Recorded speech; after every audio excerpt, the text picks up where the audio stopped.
Hi hello everyone, welcome back to my channel.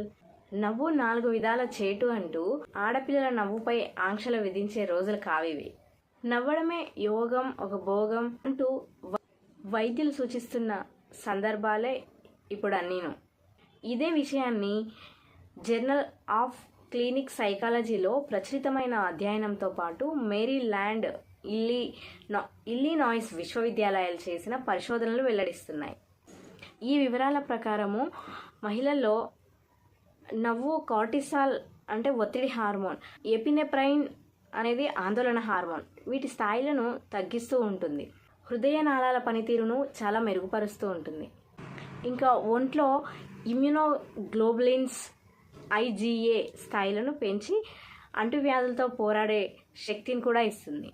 డిప్రెషన్తో బాధపడుతున్నటువంటి మహిళల్లో ఆ లక్షణాలను తగ్గించగలదట. నిద్రలేమితో బాధపడుతున్నటువంటి మహిళలకు చాలా గాఢ నిద్రకు సహాయపడుతుందట. అంతేకాదు, నవ్వు తెరపిలా పనిచేసి మోనోపాజ్ లక్షణాలను కూడా తగ్గిస్తుంది. మరి ఇన్ని ప్రయోజనాలు ఉన్నాయని తెలిసాక కూడా నవ్వకపోతే ఎలా?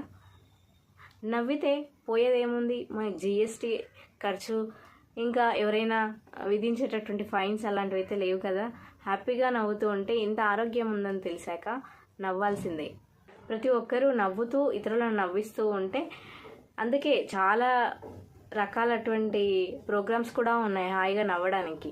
ప్రతి జీవితంలో ప్రతి ఒక్కరి ఇంట్లో ఈ నవ్వులు లేకే అన్ని అనారోగ్యాలే ఉన్నాయి. ఇకనైనా ఈ నవ్వుతూ ఆరోగ్యాన్ని తీసుకుంటే చాలా బాగుంటుంది. Thank you so much.